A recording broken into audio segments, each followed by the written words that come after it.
It is telling me that the recording is pending. I don't know what that means. Okay. Now it is recording. That's good.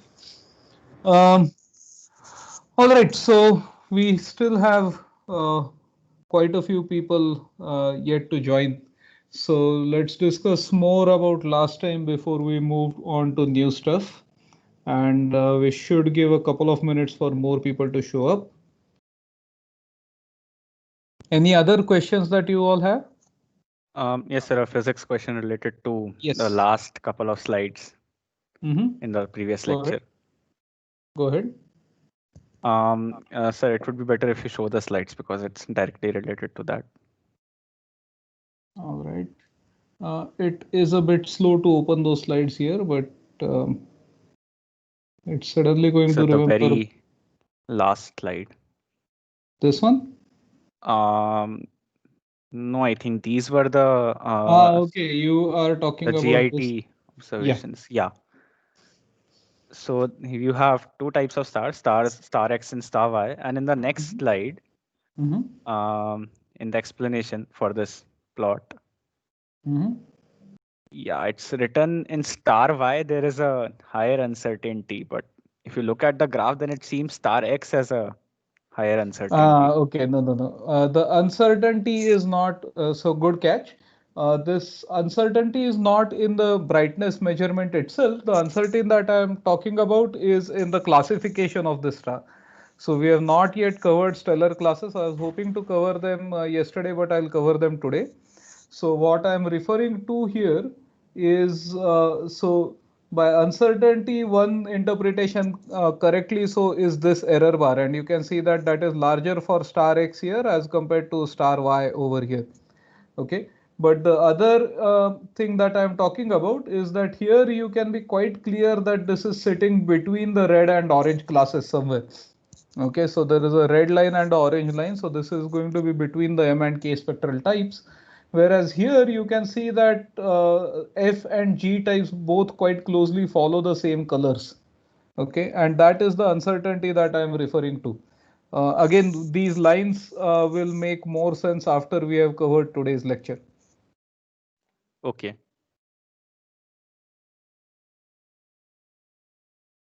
All right, so I think this is a good time to get started with today's lecture. So we are going to continue with understanding stars, but this time we are going to focus now on stellar spectra. Okay, so you will all have heard about black body radiation. So if you have some object which is in thermal equilibrium, then because it has a finite temperature, it is going to radiate energy, and that radiation has a very specific characteristic spectrum which is called the black body spectrum. Okay, so if you plot intensity as a function of wavelength, then what you are going to get is a graph like this. Okay, and this is described by the Planck equation. These are called Planck curves. And you may also, depending on whether you have studied quantum mechanics or not, you may have heard about terms like ultraviolet catastrophe and how radiation theory was first wrong, and then with quantization introduced, it got rectified, and so on. But in a more colloquial way of thinking about it is that this curve is defined by a single variable, and that variable is T. So if you define the temperature of an object, then you can calculate what is called its specific intensity. So it is energy, okay, so ergs per centimeter square per second per angstrom. Okay, energy per unit time per unit area per unit wavelength or band. You can also plot this per unit frequency. So this is sometimes denoted as I lambda. Equivalently, you can also draw a curve in terms of frequency, which would be called I nu. And if you change the temperature, if you go to an object with a lower temperature, you'll get a curve that is like this. Maybe I should use different colors here. So this is T1, and then I had T2 as my original temperature here, and I can have a hotter object here, which is T3. Okay, so T3 is the highest temperature, then T2, and then finally lowest is T1. So there is something important to observe about these curves, by the way. If I increase the temperature, then I lambda at any given wavelength. Okay, so let me use another different color here. Suppose I am picking this wavelength. That's hardly visible. Let's change the color. Suppose I am picking this wavelength. Then as temperature increases, the total amount of radiation at that wavelength is always going up. Okay, it is important that even if I'm looking at, say, the peak wavelength of T3, okay, even at this point for T1, sorry, peak wavelength for T1, even at this point, the hotter temperatures are actually emitting more. And this is one point which is sometimes forgotten by students, which is that these curves never intersect each other. And the location of this peak is given by something called Wien's law. So you have lambda max multiplied by temperature is constant. Okay, and this is something which again we have alluded to in previous lectures, where you have something when you start heating it first, it feels warm, and that is because your body is sensitive to infrared. Then you start seeing it as red hot, then orange hot, and slowly going all the way to white hot. You don't quite see blue hot radiation, and that has to do with our perception. Okay. What happens is that if you have an object where you have heated it up to a very high temperature, so let's say that this here is my optical band. And if I have an object with a very high temperature such that the black body curve looks like this, okay, so here I have intensity as a function of wavelength again, I lambda, and this is blue, this is red. Note that I have light from all the wavelengths that is still present in this region. Okay, so although I am calling this object, its peak wavelength is in the ultraviolet, what I do have over here is that I am getting radiation from all of these wavelengths, and I am going to see a net color that is created by adding up all of this radiation, and that color is going to be something like bluish white. Okay, so that is why you don't end up seeing objects which are quite blue hot. You go from red hot to white hot. Okay, so now it turns out that stars are actually pretty good black bodies. Okay, and that is, so stars are reasonable black bodies. What it means is that if you take starlight and if you pass it through a prism or a grating or something, then you are going to get a spectrum that is pretty close to a black body spectrum. Okay. Now, before we actually see examples of stellar spectra, there is something more that we have to think about in terms of light. Okay. So, what are the processes in which you can that you can associate with light? One clearly is radiation, creation or propagation of light. Uh, what else can you have?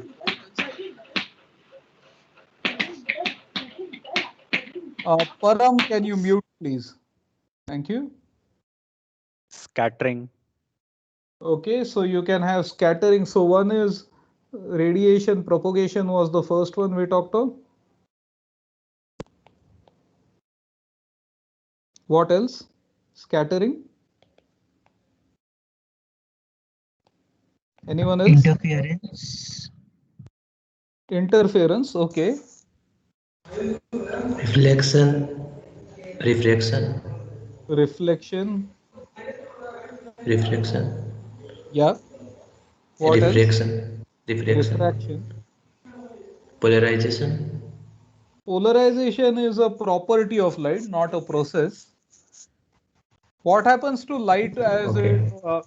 how are you seeing me on your screen right now? What is your screen doing? Emission. Emission. And Absorption. absorption. Transmission.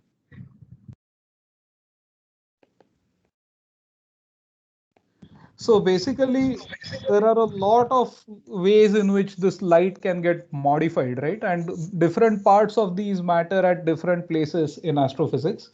Right now, the first ones that I want you to think about is these two, okay? Emission, absorption, and of course, propagation itself. So let us consider this scenario where I have a star. Okay, so I have an object which is emitting light from here.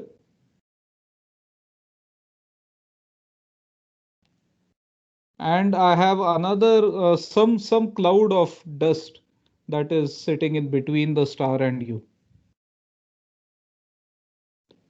Okay, so the observer as seen on this is on the right side. Okay, this denotes the eye, by the way, often drawn like this.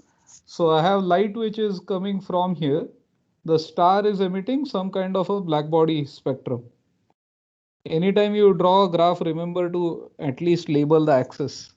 Okay, ideally you should also have units marked on it, but in schematics that is okay. So I have light which is coming from this star through some intermediate medium. Let's just call it gas. Okay, and then this light is going to come through to you. Will anything happen as this light passes through the gas? You can have a lot of these processes happening, right? You can have scattering, you can have, can you have reflection or refraction in a gas really? Refraction can happen. Refraction, yeah. Both. So refraction can happen, reflection from a gas, not quite. Refraction also, it Absorption. depends if you have arranged the gas in a certain way. You can have absorption, you can have transmission, otherwise this is not going to be coming through. So what will, now we talked about absorption. If I have say pure hydrogen gas, what kind of absorption will I see? Only in a certain wavelength region. Correct. So you are going to get absorption at very specific wavelengths. So the net spectrum that you will see now is this was your original spectrum, but instead of this, the modified spectrum that you'll see will have absorption features at specific wavelengths. Okay, and these features may or may not go all the way to the bottom. Okay, so again you have I lambda versus lambda, and what we see here is what is called an absorption spectrum. So what has happened is that light at those particular transitions, so Balmer series, Lyman series, and so on, in case of hydrogen, it gets absorbed by the gas. So you see light only at other wavelengths. If you have a very large column of hydrogen, you'll end up absorbing almost all the light at those specific wavelengths. Whereas if you have only a thin layer of hydrogen, then only some of the photons will get absorbed. And that has to do with a concept called optical depth, which we will come to in a moment. Okay, but let's say, let's take say one of these wavelengths for hydrogen. Okay, so H alpha 6563 angstroms. Okay, so suppose there were say 100 H alpha photons coming in from the left, and then some of them got absorbed by hydrogen, and let's say 90 of them made it through. Now, what's going to happen to those 10 photons? What happened to those atoms? Excitation state and Correct. ionization. So you have excited those atoms, or you could actually ionize them. That's right. If you had high enough energy, but not with H alpha photons. So you could end up ionizing the atoms if you had say UV light which was incident there. And now they are going to de-excite after some time. So that now has to get re-emitted elsewhere. So they will get emitted in all directions. Okay, so some of these photons, it may happen that a photon that was coming in got absorbed and then got re-emitted in the same direction. But most of them are going to go in random directions, and you will get re-emission at all the wavelengths at which you had absorption early on. So you're in these sides, you are now going to see a emission spectra. Emission features coming in at the same wavelengths. Okay, so this is the emission spectrum.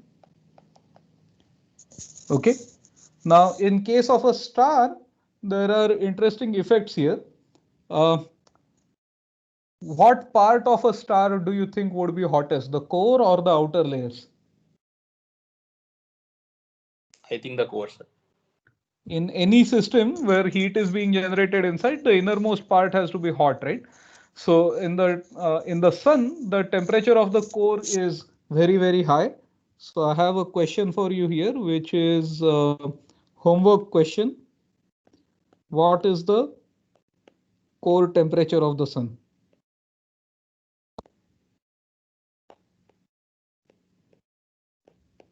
Okay, but Well, outer 6,000. layer Okay. 6,000 is the surface temperature of the sun. So about Yeah, 500, yeah, okay, sir. Yes. 800 or so is the surface temperature of the sun. Okay, and surface itself is tricky to define here. There are multiple ways you could define the surface of a star. It is actually just a ball of gas. So you have a gradient, and slowly the density keeps on decreasing until at some point it becomes negligible. But you don't have a sharp boundary. So what is often defined is a region called the photosphere, which is roughly the part that you would see. Okay, the part that you cannot see through, the part which you see as the star. So this is a vague definition. It has to do with a concept called optical depth, and we'll come to it on the next page. Okay, so Sir, like I yeah. have one question. Like boundary of any star can change or it is constant? Change in what sense? Change because Change in what? over time. Yeah, time A time star to can time. physically, so thinking of it as whether the boundary can change is a bit tricky, right? That's like saying, can the boundaries of states change? Yes, you can redefine new states in the country. The physical land area is not changing. So I wouldn't prefer to think of it as whether the boundary can change, but yes, a star can physically become larger or smaller as a function of time. Again, this is something we'll discuss later in today's lecture. Okay, sir. Okay, so I have the core of the star, which is the hottest part of the star. Okay, and this is generating heat, which is coming out in all directions. And then I have the outer layers, which are relatively cooler. Okay, so 6,000 degrees Kelvin is relatively cool as compared to the inner layers. So this example is very similar to this example that we considered above, where now this is my gray box. Okay, so this here becomes my box of hydrogen gas, which is along the surface of the sun. So what I will see emitted towards me is an absorption spectrum. So most stellar spectra are actually going to look like, so this part is going to do absorption, and the observed spectra, the observed spectrum is an absorption spectrum. Sir, I have a question. Yes. Sir, so basically in the absorption and emission spectrum, you had given the example of like if 90% of the absorbed, then the 10% will be emitted. How do you know that it will for sure be emitted? Like that it will lead to an emission Conservation spectrum? of energy, simply by conservation of energy. To absorb a particular photon, okay, I have to have I have to start with a hydrogen which has an electron with in n equal to 1 state.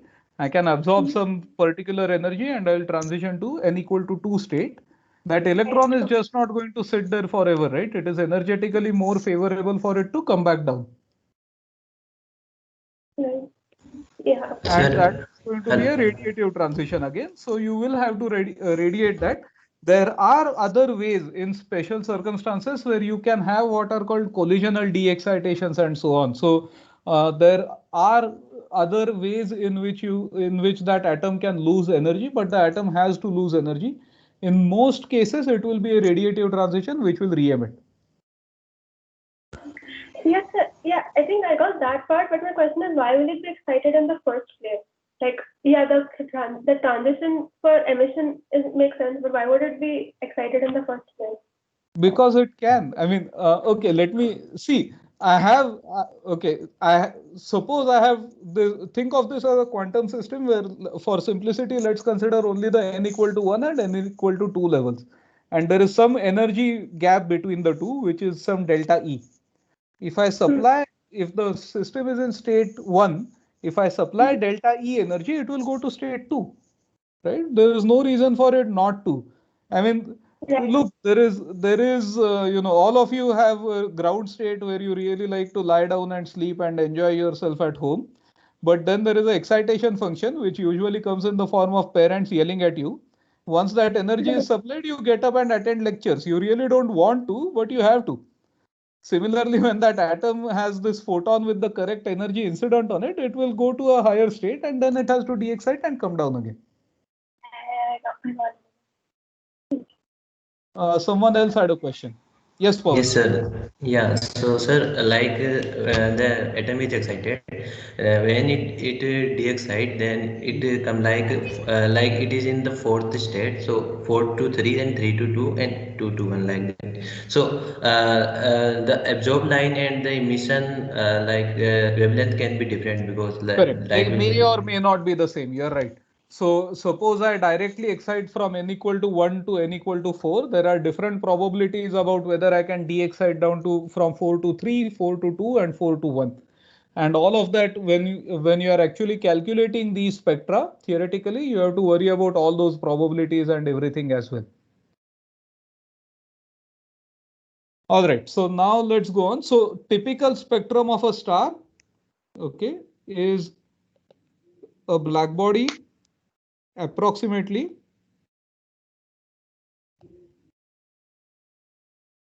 plus absorption lines. Okay. Now let's talk about this thing about what fraction of photons will get absorbed. So let's go back to our gray box, which was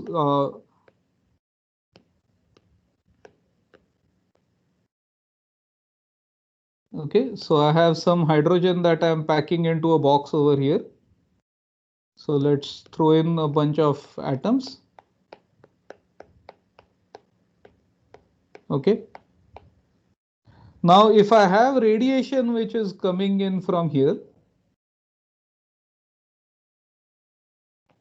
what are the odds that it is going to go straight through? So to calculate that, what I can literally do is I can imagine that each atom has something called a cross section. So I can literally imagine that each atom is something round like this. And if a photon is incident within this, it's going to get absorbed. If it is missing that size, then it is going to go through. So I can take this entire box and I collapse it in one direction so that I just have to worry about the projection of this, right? It doesn't matter. For example, if you consider this photon, it doesn't matter if it interacted with this atom over here or here. If it interacted with either one of them, it's going to get absorbed. It's not going to make it through. Or if you look at, let's say, this photon, turns out I've drawn a rather blank box here, but okay. So this photon, suppose it would have interacted with this particle. Instead of that, if I had the particle, if I had moved it over here, that photon would still have been absorbed. So it's only the projection that matters. And loosely speaking, if you have n particles here, okay, if you have n particles, each of which has a cross section sigma, then the total absorbing cross section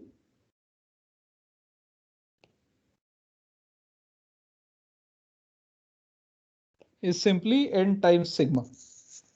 Okay, where sigma is the projected area of each atom. It is not just the physical area. It depends on what kind of interaction mechanisms are there, and we are not going to go into details about that.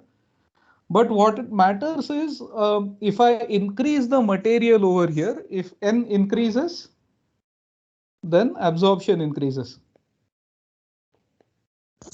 Okay. Now in this simplistic picture, we have an assumption which is already violated in my figure, which is here. Okay, so the assumption that we had was that atoms are not overlapping.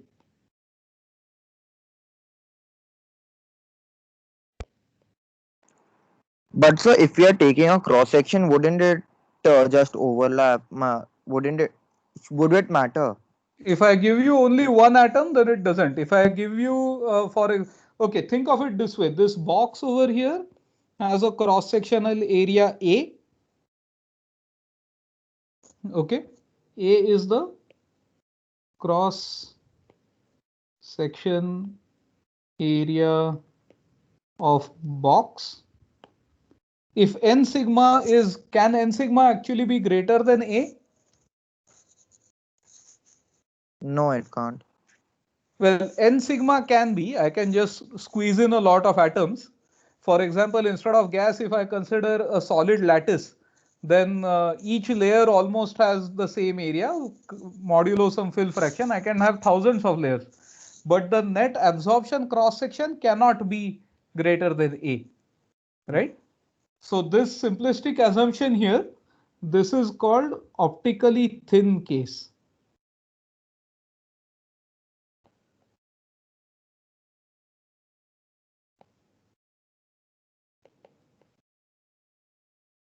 Okay. And now we come to a concept called optical depth, for which let us try to understand what is happening here. Okay. So if I have this box where we are considering the case where n sigma is much less than A. Okay. If I have intensity, so if I have incident is equal to I and transmitted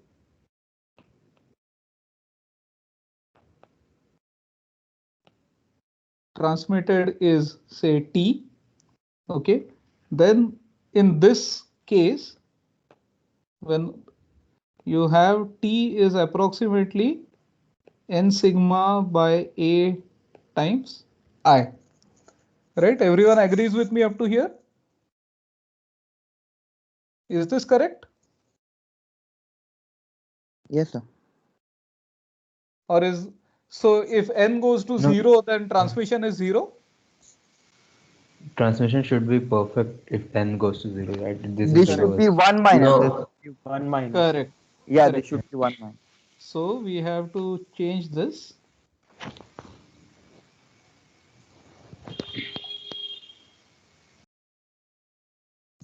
Okay. Now we are good, right? If n goes to 0, this second term in the bracket goes to 0 and T becomes approximately I. Now suppose I take this box with this condition which is satisfied and I put a second box just like that after it. Okay, so add a second box.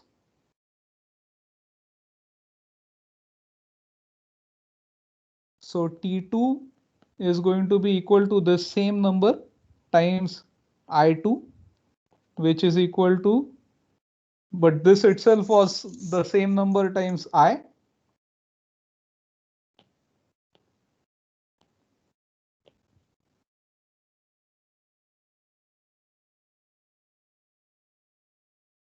Okay, so you can clearly see where this is going. The number of boxes that I add, this is actually giving me this bracket raised to n. So what we are looking at is an exponential process. Okay, and the way you actually get it, the final answer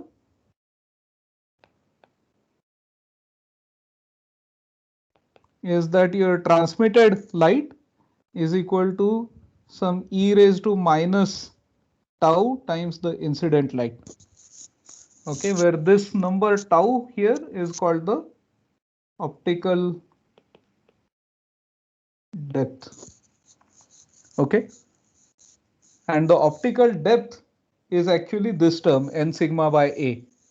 So you can Taylor expand in the case where n sigma is much less than A, and you will see that you can actually recover the first equation.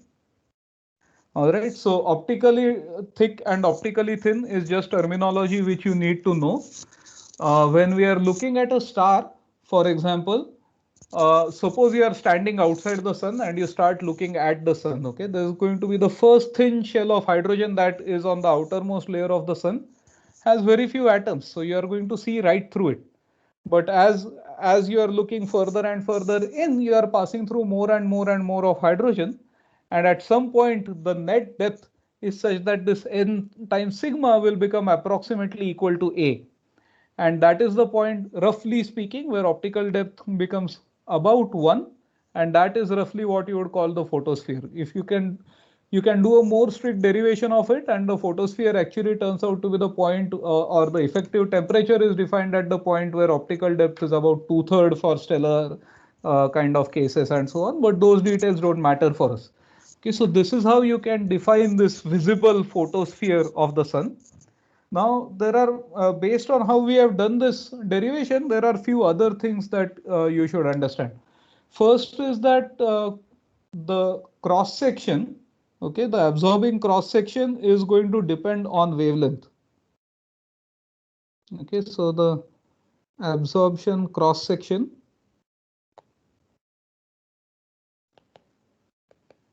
depends on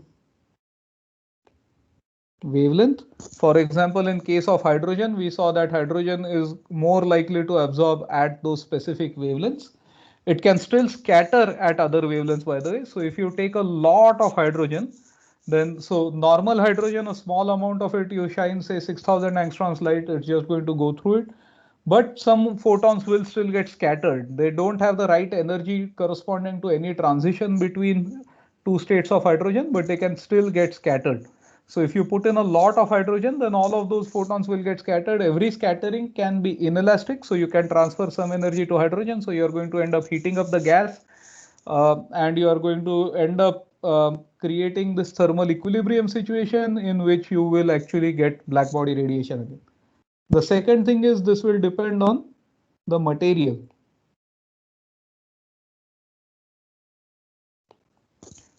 Helium will have different absorption cross section at different energies as compared to hydrogen. Okay, plus many other factors.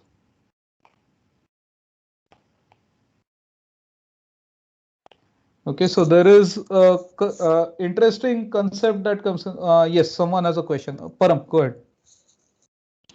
In general, the scattering cross section would be greater than the absorption cross section. Not necessary. You can have resonant scattering, resonant absorption, all sorts of things can happen. All right, so I'll give you one example of the kind of crazy things that can happen. Okay, suppose I have an atom. Okay, and I'm going to represent it simply as old style hydrogen atom with an electron orbiting it. Okay, and I have a photon that is coming in and it strikes this atom. Okay, photons carry momentum, right? So because of this, when the atom absorbs it, so this has some momentum P. That momentum now has to be transferred. Momentum is transferred to atom. Now all the photons that are coming from the interior of the star going outwards. So all this momentum is actually getting transferred to that atom, or even if there is a scattering, some momentum is going to go to the atom, and the net momentum is always acting outwards, and that contributes to radiation pressure. Okay.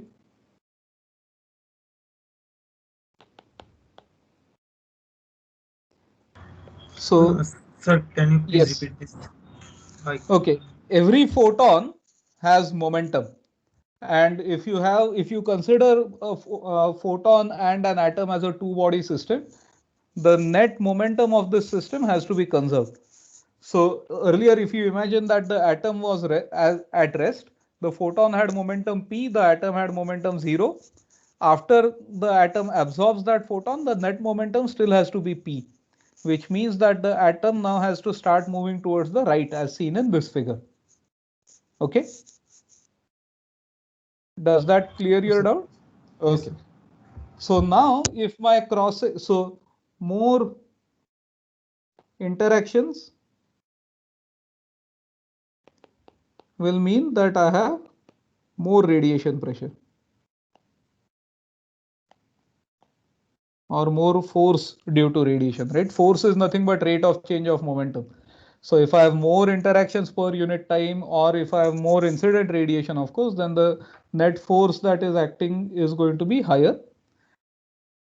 Oops.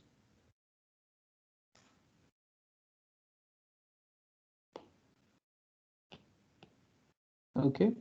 So the net force that I'm going to get is higher.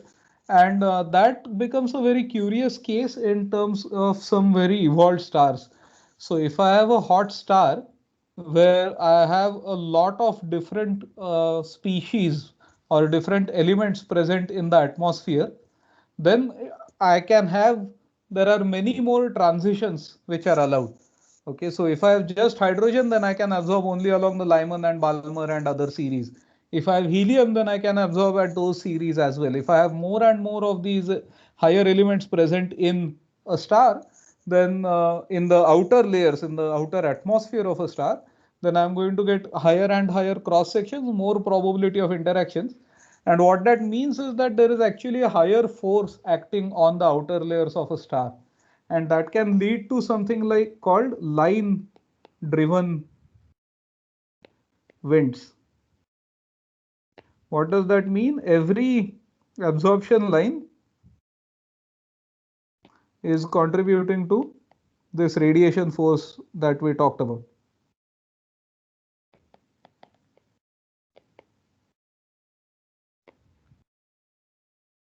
So if I have more lines, then I will actually have a lot of momentum transfer happening to the atoms. And now you can say, okay, maybe suppose I have, say, nitrogen atom or something like that. It has a lot more levels as compared to hydrogen. So any two transitions, any two levels can be paired, and that is a transition. So you can actually have a lot more transitions. So you would say, okay, nitrogen is going to get blown away very quickly. It doesn't work that way, because that nitrogen atom is actually still surrounded by hydrogen. So the photon will pass by the hydrogen without interacting with those. But when it hits the, so this is where our idea of those balls which are absorbing photons breaks down. Okay.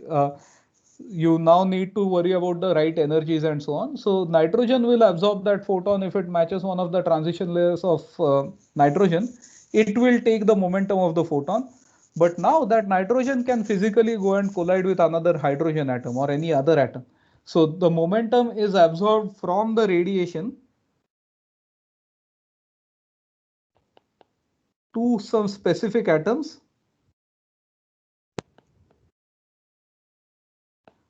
from which it is transferred to all atoms.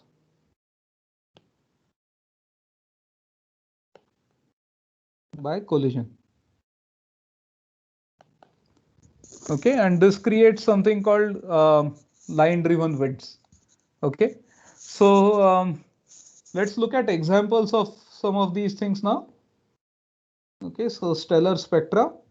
So here Sir, are question. Yes, go ahead. So what would the analysis look like if the medium was optically thick? What analysis are we talking about? So the absorption cross section. So right now we assumed a very simplistic absorption cross section, which is simply number of atoms present in that column times Right. So some now scattering cross section. this is exactly what it would look like. Right. This.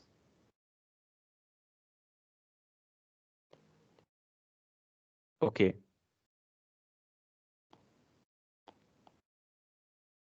So this works for optically thick as well as thin cases.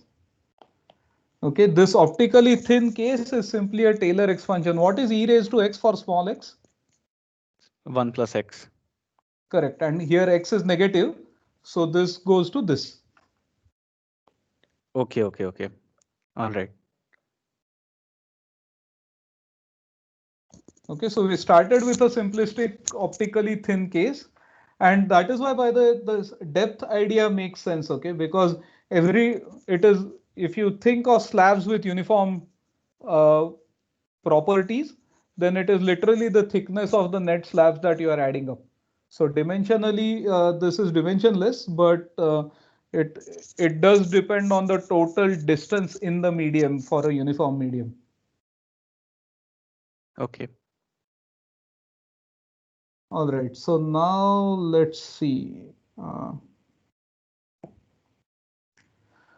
Okay, we had gone to looking at stellar spectra. Okay, so these plots now look a little bit different from what I had shown to you.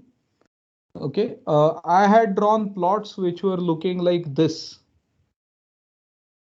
So when I had said that I'm plotting intensity, what I was actually plotting was log of the intensity. Here, this is on a linear scale. So you can see that if you have a black body which is at temperatures of say around 6000 Kelvin, then its peak emission is going to come in the visible range. And as you go to cooler and cooler bodies, then this is going down. The dashed curve that you see here is of course the Wien's law, which says lambda at which you get the maximum radiation is inversely proportional to temperature. So by the time you come to something like you and me, our body temperature is about 300 Kelvin, or Earth as an average is 300 Kelvin. We are emitting in the infrared region. So here is the log plot that I had just talked about, if it actually will change the screen, which it is now. Okay. So this 5777 Kelvin, which is shown in between here, that is the effective temperature of the sun. All right. And if you have a hotter star, which is say 10,000 Kelvin, then the peak is in UV. The star will appear blue, white. If you have cooler stars, they will appear red. And then Earth, you can see, is down here, peaking almost at 10 microns, 300 Kelvin. And now when you plot it on a log scale, Wien's law becomes more obvious. So you can see that all the peaks are in a straight line. This is log of the intensity versus log of wavelength. And the straight line has slope 1 or -1 to be precise, which is telling you that the peak wavelength is actually inversely proportional to temperature. Here are some final real spectra of stars. Okay, so let's see what this star is. So the temperature of this star is 22,000 Kelvin. I haven't told you the value of Wien's constant, but let's try to go to the previous slide and scale from this. So if I have a star which is at 22,000 Kelvin, roughly what wavelength do you think the peak radiation will be at based on this plot? 0.01 micrometer angle. So something like maybe not 0.01, but it's going to be somewhere in this region here, right? Somewhere here. You can't say exactly, but all of that, and you can see that this is the optical band. So it's going to be somewhere in the UV band. So this star is going to look blue hot or white hot to us. Okay, so and the black body curve for this star, then we are looking at this regime. So the curve should look pretty much like this. So let's look at this spectrum, and you see that that is indeed the case. You have the spectrum going somewhat like this. Okay, so this is your base black body curve. And on top of that curve, you see a lot of absorption lines over here. So you can see that this is H beta. I don't know if the labels can be clearly read, but this is H beta. Then there is H gamma, H delta. Okay, does anyone know what H beta means? What transition is it? N equals 4 to N equals 2. Correct. So these are all the Balmer series lines.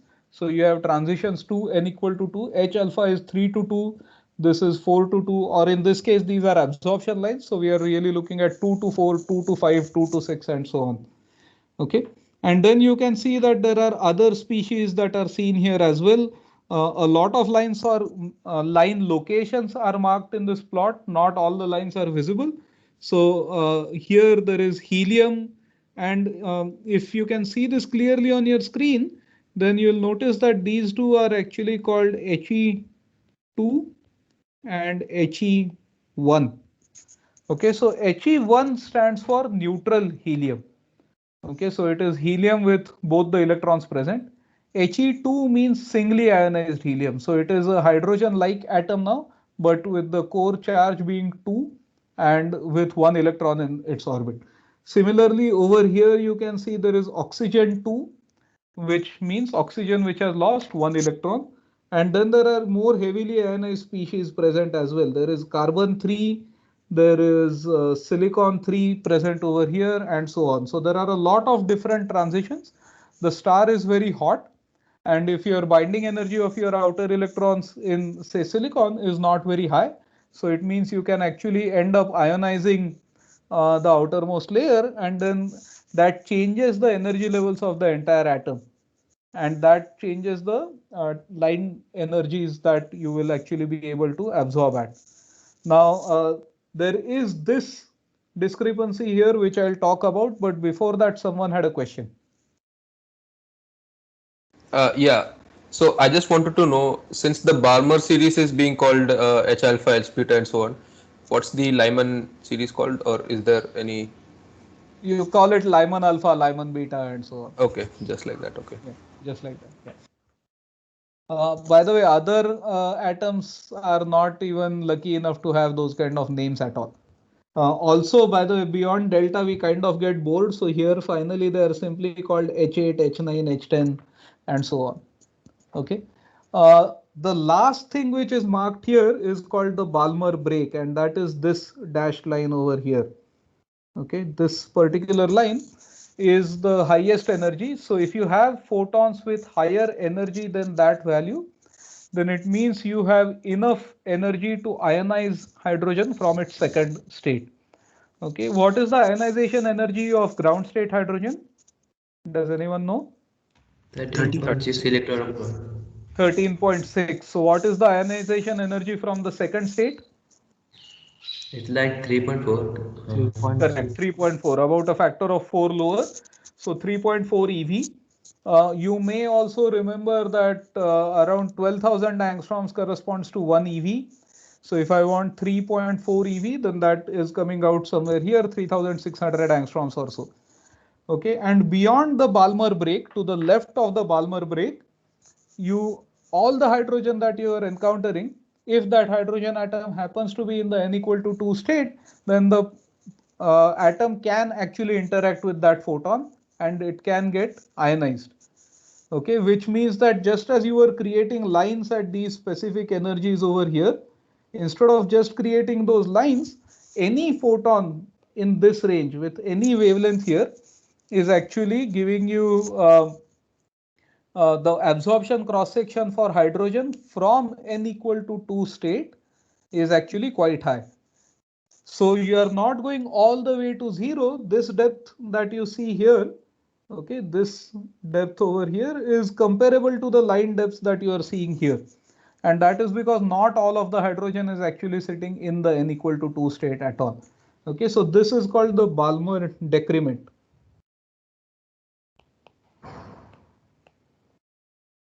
Balmer decrement.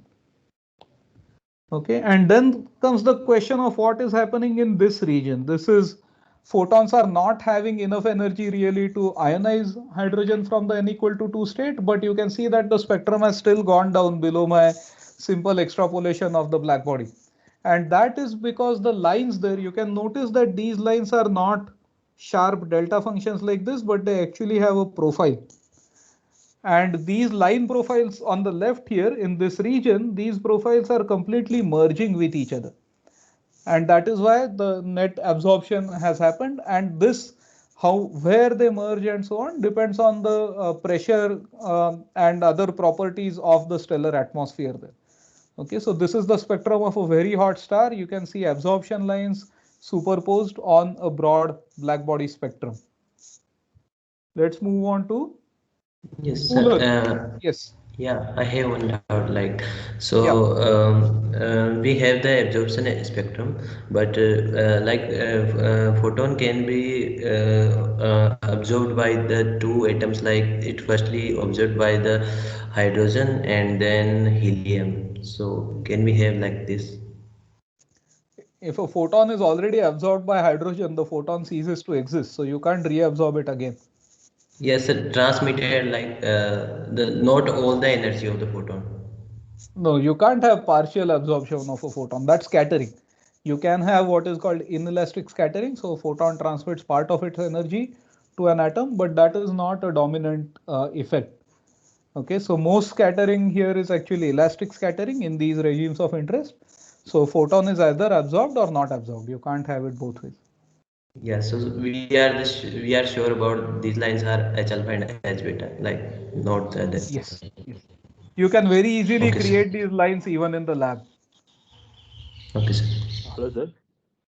Yes. Sir, so where does a dwarf star lie in terms of surface temperature? We will come to that hopefully in another 20 minutes. Hello. Why is Balmer series so much prevalent than other series like Lyman or something else?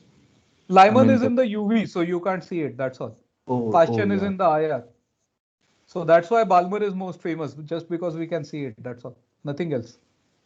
Also, I was a bit confused about this graph. So, in this graph, are we looking for these specific wavelengths, or are we projecting from the graph that where those drops exist and then? So this particular graph is one that I have drawn. This was data taken by the 10-meter Keck telescope when I was studying this particular star. This star is actually not even in our galaxy, by the way. This is in M33. And I have marked the positions of all the lines that may be seen in a spectrum of this type of star. And you can see some of those lines and you can not see some other lines. But I have simply marked all the expected positions. Okay. All right, here is a spectrum of a much cooler star now, which you will see when this page actually gets refreshed. Yes, here it is.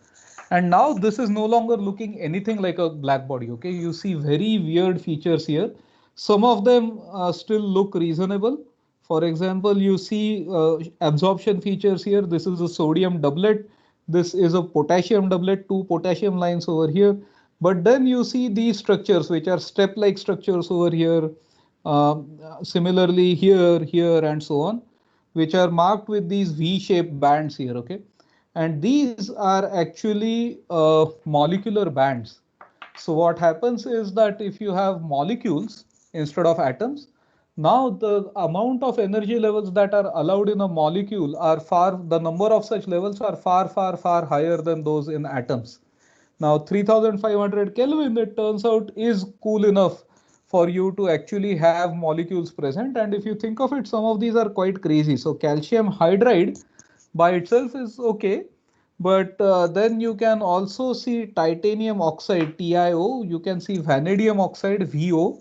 The first time I heard about these things, I was quite blown away that you can actually have, not only are you seeing titanium and vanadium in a star, it's actually oxidized and you are seeing the oxides.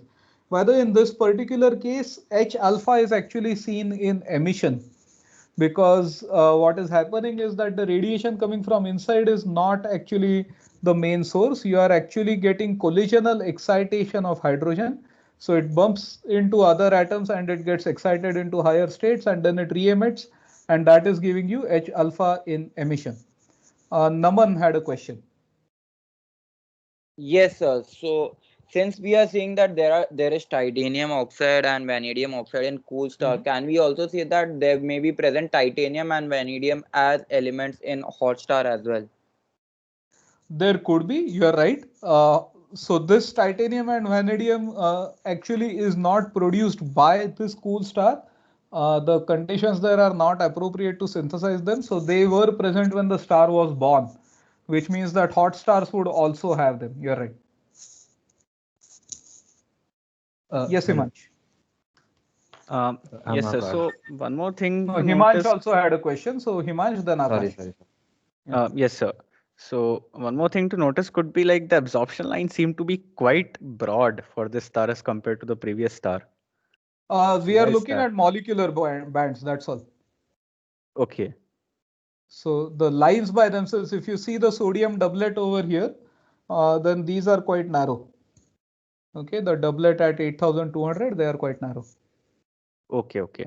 So just that the molecules have various energy levels, so all get superposed Yeah. to each other. Yeah, yeah. Akash? Yeah, as you said, the molecular bands are quite large compared to atomic band. So, I mean, don't other molecules also coincide with these exact bands or something like that? They could. So this is amount of detail that we won't go into this course as to why these particular molecules are the only ones seen. But a short answer is that you have to have conditions favorable for forming those molecules. So the atoms, the elements need to be present. Plus energetically, it has to be favorable for these molecules to exist under those circumstances. Plus they have to have a high enough cross section in the right wavelength regions. Okay, so all of these factors matter. Chirag. So like this might be a bit out of syllabus, but like. Then let's discuss it after class. We are running quite slow today already. So let me go ahead for now, and then we'll come back to this later. Okay, so for comparison, I am now showing you the spectrum. This is exactly on the same scale with wavelengths alike of the same blue star that we were looking at, the 22,000 Kelvin star. You can see that H alpha here is an absorption, and otherwise the spectrum is relatively featureless. This stuff which you are seeing here is actually uncorrected effects of the Earth's atmosphere. Okay, so we'll ignore those for now. Now, if you do this for a lot of different stars, then you start seeing very, very different spectra. And this was first done by a lady, Annie Jem Cannon, and she found that stars actually show quite a variety of features. Okay, so in this graph, going from the top to bottom, we are going from hotter stars to cooler stars. The first star we looked at was something like this one, like what is labeled B here. And you can see that we saw mainly hydrogen absorption features. The last one we saw was of type M. I will explain what these types mean. And there you can see there are a lot more of absorption lines that you can see. You can also see that the brightest part in this hot stars is somewhere here in the blue region. For F and G, it is somewhere here in yellow-green. And for K, M stars, it is coming here in the red. Okay, so this is now sorted by temperature. Early on, when people were studying this, they just figured out that the main driving force or the main driving energy, to be precise, in stars is fusion of hydrogen. So they concluded that since hydrogen is most important, can you please mute yourself? Dibakar, can you mute yourself, please? Okay, I have muted Dibakar. So, where were we? Yeah. So people had just realized that hydrogen is what is really powering these stars. And in that case, they concluded that more hydrogen must mean bigger, better, hotter star. And beyond that, they thought that more hydrogen would also show up as most prominent absorption lines. Okay. And that is why those stars were called A. Then the stars with the next amount of hydrogen were called B, and so on. Eventually, it was realized that all of this is not completely true. Stars have multiple sources of energy. Hydrogen fusion is just one of them. Plus, in O stars, for example, which are actually hotter. So this is the modern sequence, which is now sorted by temperature. In O stars, which are hotter, the temperature is so high. So this is another homework question for you. You have the Wien's law. So lambda max into T is a constant. So calculate, and for that lambda max, you can convert it into energy. Okay, so you can calculate what is the temperature at which lambda max is so short that it corresponds to photons with 13.6 eV energy. So if you are emitting such high energy photons, what is going to happen is all the atmospheric hydrogen is just going to get ionized. And if hydrogen is fully ionized, you are not going to get absorption features of hydrogen anymore. So O stars are too hot. Whereas in these cooler stars, you start seeing these, the spectrum is shifting more towards the red side, and it is cool enough for these other species like titanium oxide and vanadium oxide and magnesium hydride to exist. Here is a spectrum plotted in more conventional form rather than pretty picture format. So you have O types at the start. There are many mnemonics for them. You are welcome to come up with your own. Something that can make you afraid is that the sequence is OBAFGKM, which stands for Oh boy, a F grade killed me.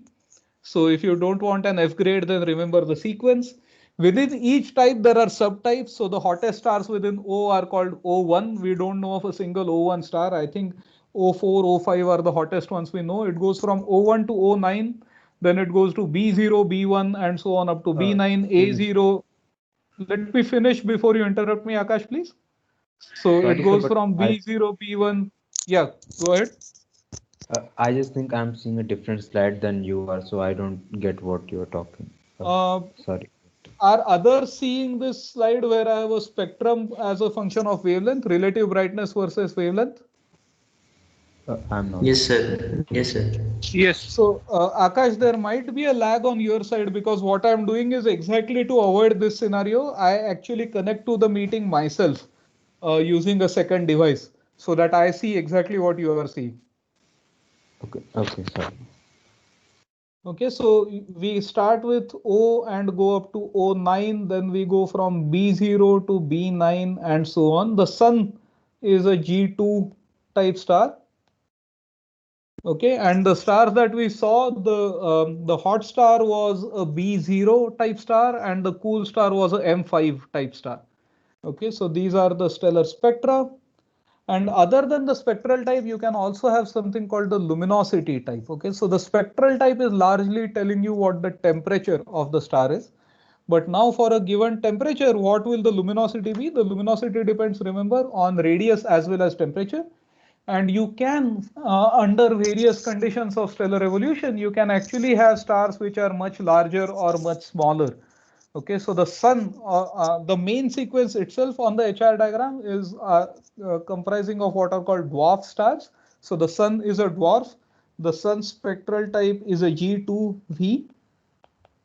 Okay, and then going up, you go to subgiants, giants, bright giants, and luminous supergiants. You can see that astronomers are not the most creative when it comes to naming. Okay, so put together the spectral type, which is one of these letters O, B, A, F, G, K, M plus a number. So that's the spectral type. And then you have a luminosity type that goes from 1 to 5 in Roman numerals.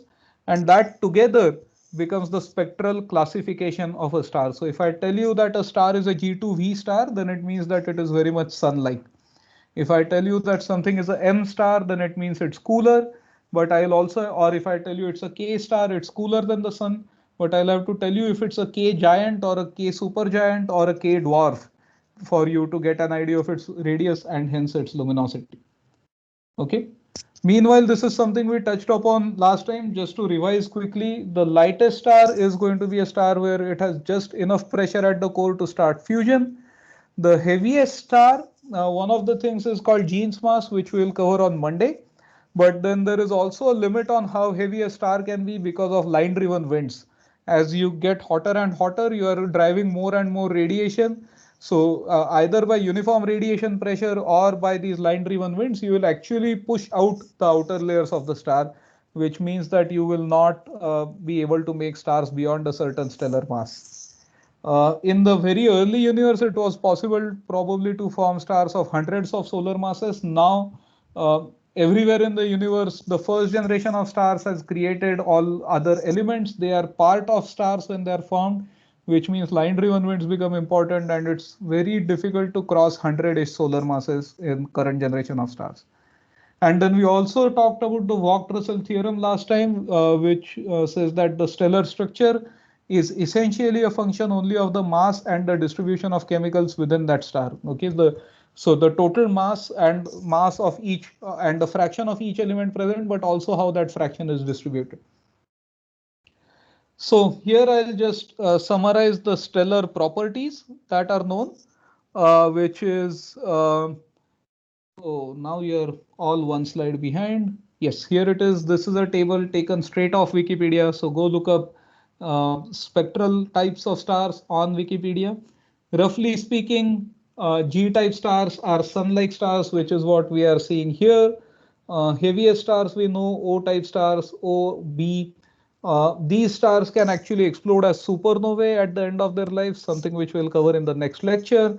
Whereas these stars actually live for the longest. Remember that we also said that if a star is lower mass, it turns out that the rate at which it is consuming its fuel is much lower, and these stars actually end up living much longer, so that M dwarfs can actually live for 200 billion to 10 trillion years. The sun will live for about 10 billion years. Sun-like stars' lifetime is 10 to 30 billion years, whereas these are, fast and furious kind of stars. They live only for tens of millions of years. A very important factor here is also that most of the stars in the universe are actually M dwarfs. So about 76% of all stars in the universe are M dwarfs, and the fraction decreases quite drastically as you go to heavier and heavier stars. We'll touch upon this in the next lecture. When stars are formed, it is just much more likely that you form low mass stars as compared to higher mass stars. Param, question. These figures are all for main sequence stars, right? These are all for main sequence stars. Yes. Yes, Akash. How do we confirm these figures? I mean, how do scientists confirm these figures? Okay, so temperature of a star we can measure directly by fitting a black body, right? Luminosity you can measure if you have measured the distance to the star. We have not talked about distance measurements. We'll get to that only after medicine, but that will give you the luminosity. The lifespan is actually, we clearly have not waited around for billions of years, but there are different stages of stellar evolution. So for example, if you want to understand a human life cycle, you don't necessarily have to study one human being from birth to death. You can look at different human beings, and then you will see some babies, you'll see some toddlers, some college students, some middle-aged people, some old people, and from that you can figure out the lifespan and the evolution of a human. Similarly, by studying many stars, we have figured out what the different phases in their life are. And that is how we have verified these figures. Chirag. So since 76% of the stars are M-type, so is that why like most of the stars in the sun are most of the stars in the sky are white? I mean, we see are white in the night sky. M dwarfs would actually look red. Okay, if you see a M dwarf, you would see it as red. The reason why you see stars as white is because they are too faint. So the same reason why if you enter a dark room, as your eyes get adapted, you see everything in black and white, right? And only when it gets bright enough, the cones in your eyes don't respond to low light levels. Himansh, you have a question. Yes, sir. So a question related to the spectra. So when we look at the atomic lines for hot stars, let's say, so they also have a certain width. So what causes this line width? That is a great question. So let me switch to line widths. Okay, so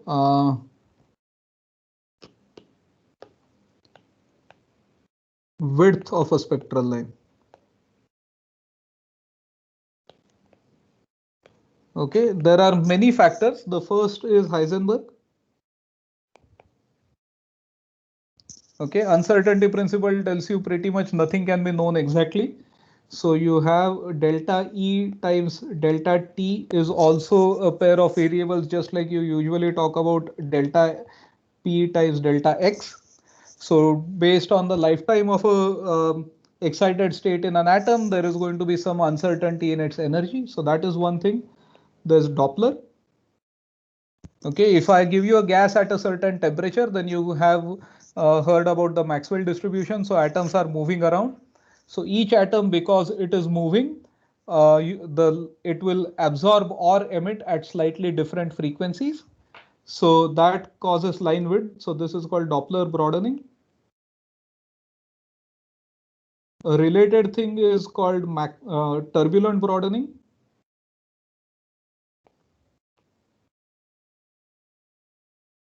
which has to do with turbulence on the star. So instead of atomic motion of individual atoms, you now have bulk motion of different parts.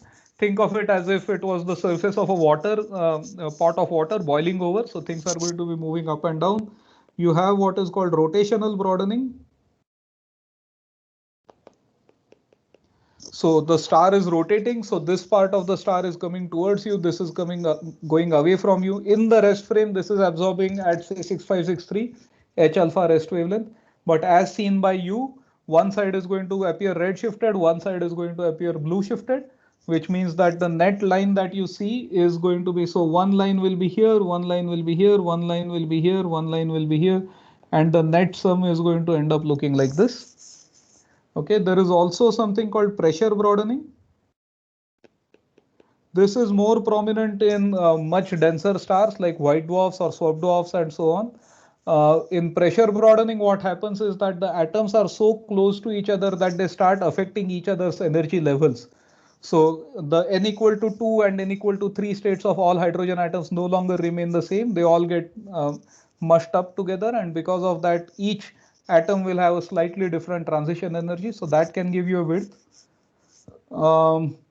What else can be there for broadening? You have Toplum. You can have some effects due to magnetic fields. You can even do things like Zeeman split, etc.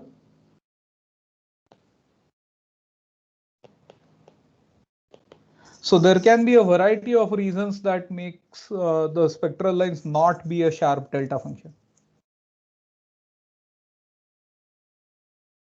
All right, I am now going to give you one small little demo since we have only about 15 minutes left. So let me stop my screen sharing here and switch instead to my laptop.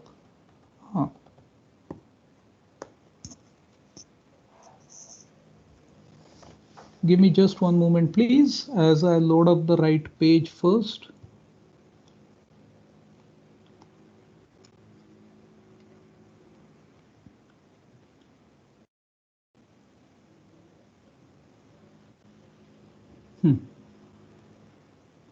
Teams has some very specific requirements on what you need to do to share screen. And I'm still getting used to the interface, but here it is. All right, so what is plotted here is a HR diagram. Okay, so on this axis is absolute magnitude, and on this axis is the color. Okay, this is created from stars detected by a very recent mission, space mission called Gaia. Okay, and this is for all stars in the Milky Way above a certain brightness level. So what you see is that this is the main sequence over here. Are you people seeing my mouse? I think yes, on my other screen I can see it. So I'm assuming you are seeing it too. Okay, and there are other features in the HR diagram which have to do with stellar evolution, which I'll talk about in the next lecture. But this is a link I will share, and I want you to go around and play with this diagram. So remember, on the right side in this diagram are going to be cooler stars. Left side is hotter stars. So if you go to this, if you hover your mouse on any of these blue points, then you actually see a spectrum of that star.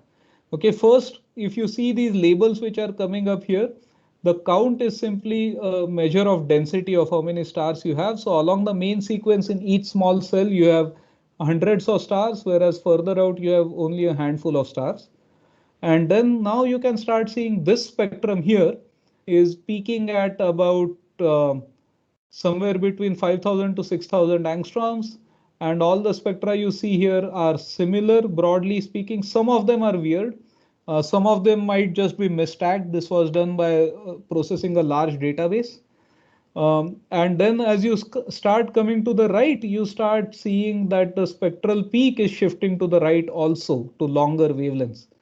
And then here you start seeing those molecular bands again, the kind that we discussed. So you have these absorption bands here. Okay, it is telling you the intensity if you hover over this, but you see that these are titanium and vanadium and calcium hydride bands, and they continue as you go to lower and lower temperatures. You can see that intensity at blue wavelengths 4000, 5000 angstroms has dropped quite drastically. Unfortunately, in this sample, there do not seem to be spectra of this range. I don't know the details of what the authors used to create this sample. And then down here, you have something called white dwarfs. Okay, this is a subdwarf which seems to have been misclassified, but white dwarfs are characterized primarily by these very broad lines that you see. And you see how wide these are as compared to the hydrogen absorption features in, say, these spectra. These are completely dominated by pressure broadening. So a white dwarf has typically about a solar mass, but the size is about the size of Earth instead of being the size of the sun. So the pressure broadening that I talked about becomes a very, very dominant effect. You can also see that the lines are not at wavelengths where you might expect them, and that is because there is a little bit of gravitational redshift by the white dwarf itself, but also because the object might just be moving around. Okay, but you see H alpha, H beta quite prominently here. I don't think you will visually be able to tell the line shifts that I talked about. And then there are some spectra sitting in between here. And let's look at this particular spectrum as an example. Okay, if you look at the left side, it looks very much like a white dwarf spectrum. If you look at the right side, it looks very much like one of these cool star spectra like an M dwarf. So what this tells us is that this is actually a binary system. So you have a white dwarf and a M dwarf orbiting each other. These would be called a cataclysmic variable. And when in automated processing, it was not realized that these are actually two stars that you're thinking of as a single star. And if you now have this spectrum and if you try to fit an effective temperature or a magnitude, of course, you are going to get weird results, because what you have really done is you have taken something from here and something from here and you've plotted it as a single object. Okay, so this is a pretty cool demo. There are some other demos that I have loaded up here. Let's have both of them loading. So this is a very simple demonstration. Your eyes have sensitivity to R, G, and B. And as you vary around the temperature of an object, it is showing you this star over here is the color that you would effectively see. So if you are looking at very cold objects, then you would see them as red, only seen in the R cells of your eye. B and G are hardly seeing anything. And as you go to hotter and hotter temperatures, then you are starting to see some light in R, a bit more light in R, sorry, some light in G. B is just starting to show up.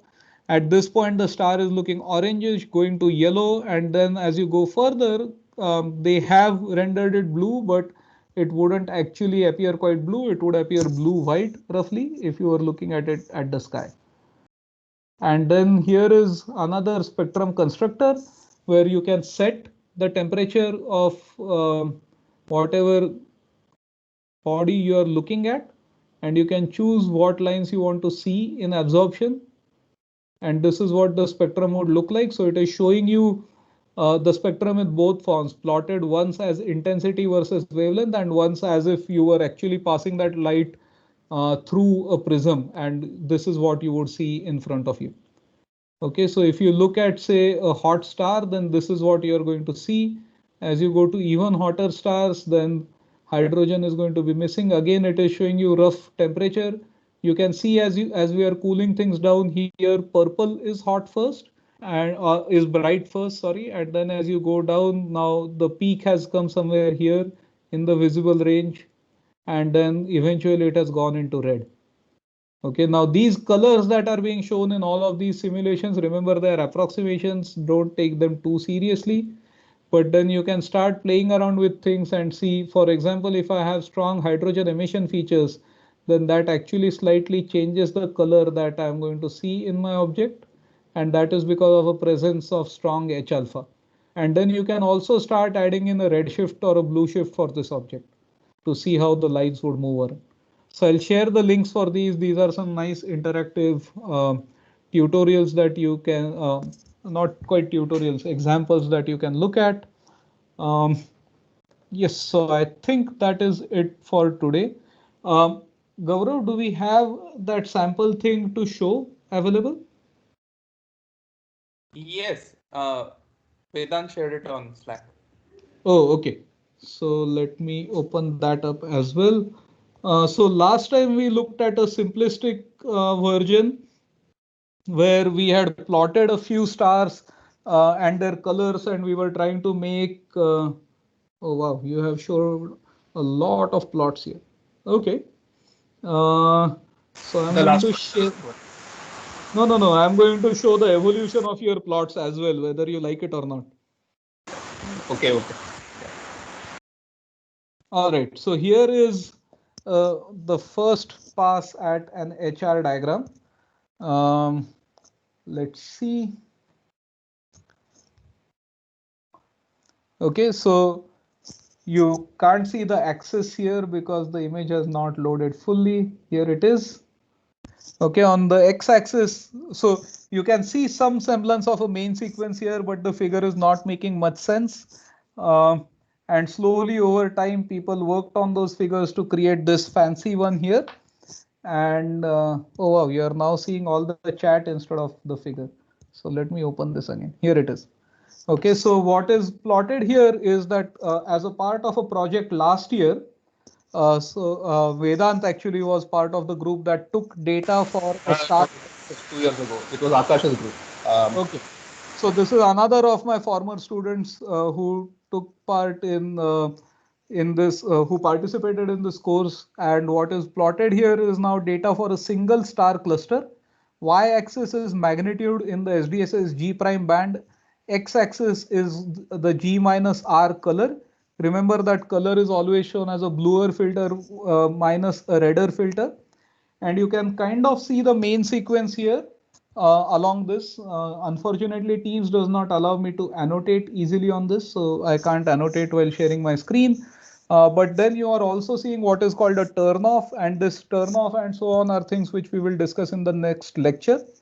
What you can also see is that the main sequence is much broader than what we usually see. So the way we have created this plot, remember if I have two identical stars, but one is much closer to you and one is much further away, then the apparent magnitude of this star, which is closer to you, is going to be higher or lower.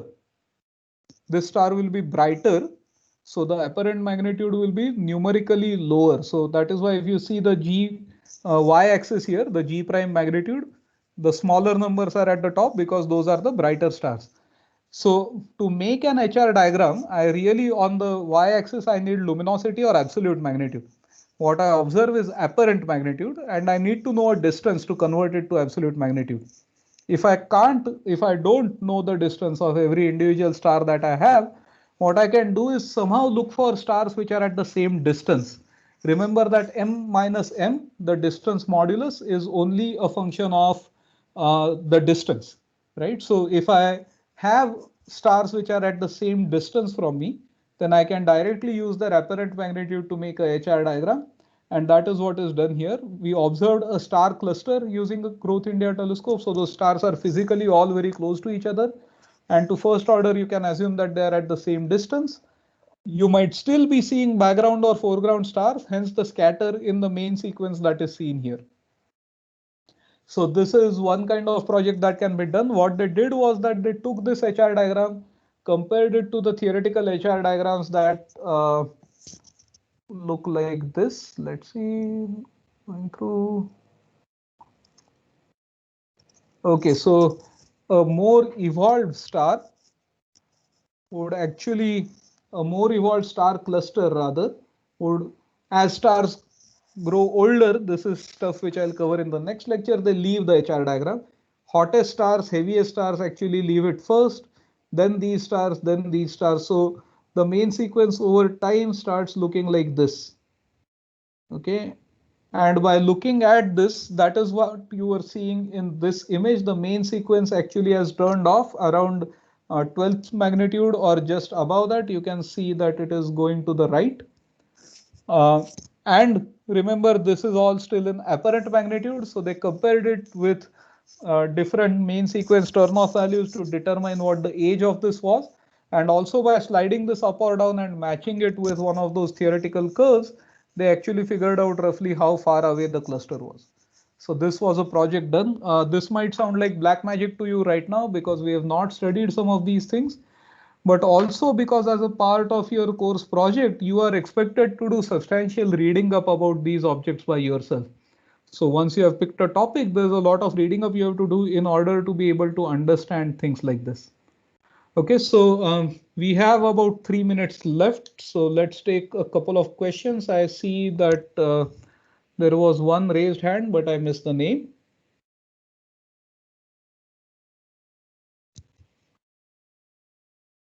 Himansh, go ahead.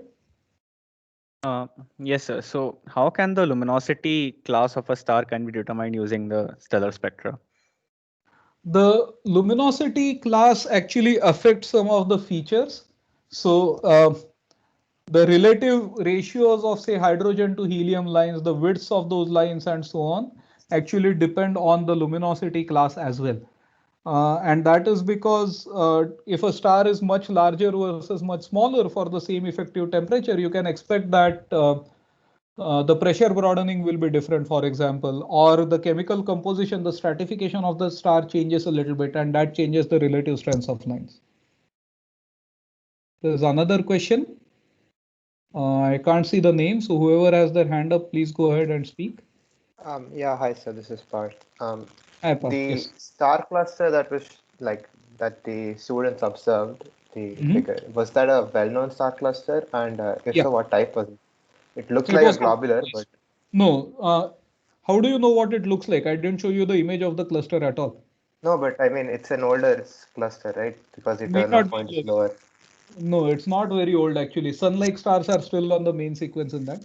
But this particular one, if I don't remember correctly, definitively it was 2 years ago, but I think it was an open cluster for the simple reason that in a globular cluster, you won't be able to resolve stars in order to make the color magnitude diagram. Yeah, sure. So if this was well-known, and this was done in spring, probably Pleiades or something, right?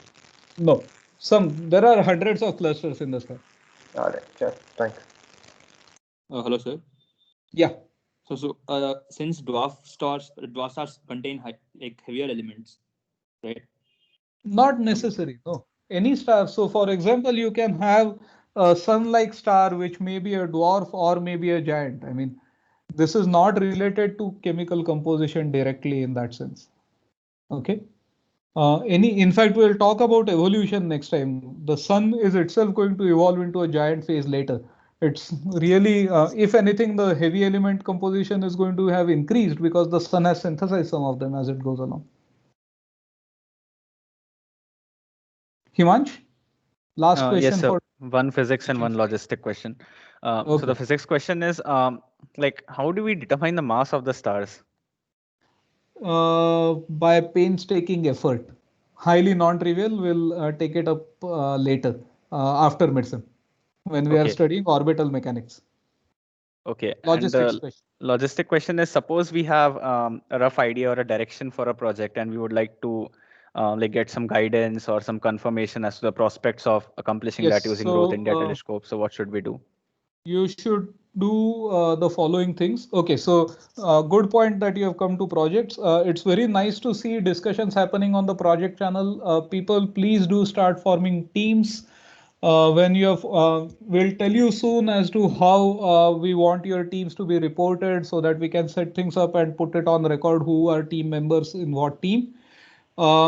If you are planning to drop the course or something later, make sure that your team doesn't get screwed because of that. So if you are having any, if you are not sure that you will continue through the course throughout, then please make sure your teammates know that. I'm okay with it. They might not be. If you have any project ideas, then what you can do is you can first talk to your TAs. So message Gaurav or Harsh, or you can message me, or you can start a separate thread on the projects channel and we will give you comments there. Okay, so start discussing project ideas. I will talk a bit more about project logistics next time, but to give you a brief thing, what I expect all of you to do is define your project topics loosely, and then you have to actually go and read up about those classes of objects or whatever it is that you intend to do. And you have to first submit a report and a proposal on that this is what we this is the kind of stuff that we want to study. Here is what is generally known about that, and here is the study we wish to undertake. Okay, so I'll tell you more about that in the next lecture. Sir, So when will the projects officially be announced? Like when will they be announced like officially on Moodle? Anytime you can, if you know what you want to do, you can announce your own project today. I mean, it's, as I said, I will give you indicative topics and we will give you examples, but you are very welcome to try your own things. What we are going to do is that your first observing proposal is actually going to be due before midsems. Okay, well before midsems, sometime maybe in early February. So we would like you to finalize your project topics roughly by the end of January. So in the coming weeks, we will, when you ask this question and I answer it like this, I'm pretty sure we have ended up spooking some of your batchmates. Don't worry, there is enough time to do all of this. We will keep introducing more and more topics. We introduced one topic last time where we were simply trying to classify stars based on, I had not told you what spectral types means, but now when you go back and look at last lecture slides, you can see that one of the stars was a M0 kind of star and the other one was probably a G-type star, and that was just done using GIT photometry. Today we have looked at a HR diagram. So we will keep introducing more topics as we go along. We'll discuss a few topics also later, and then we'll give you at least a week of time, if not more, to actually start writing up about your project so that you can put together observing proposal. There's quite some work that has to go into that. But then the projects are the largest component of your grades in the course, so it's worth it. Okay, we are beyond 5, so those who want to disconnect are feel free to disconnect. I see a lot of students have already left, but anyone who has any more questions, I can hang around for a few more minutes. Sir, what about the assignments? Are they supposed to be submitted by your group, or are they supposed to be? No, assignments will be individual. Okay. Even in projects also, there are group components and individual components for the project.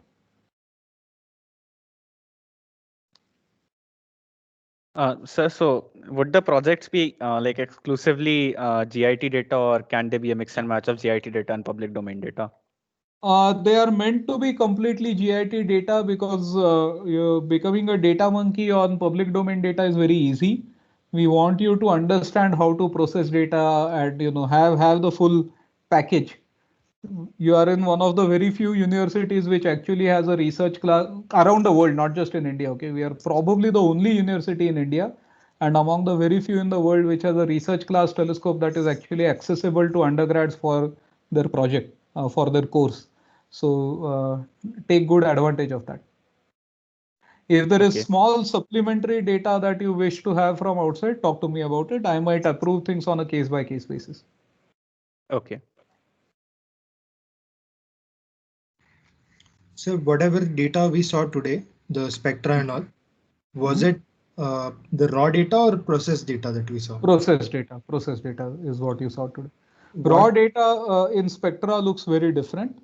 We will not be doing spectroscopic analysis in this course, but we will show you what raw data in images looks like and what processing is to be done and how to convert it to magnitude so that you can make plots like this.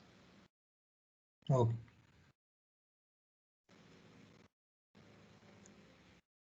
All right, let's end the call here. See you all on Tuesday. Bye.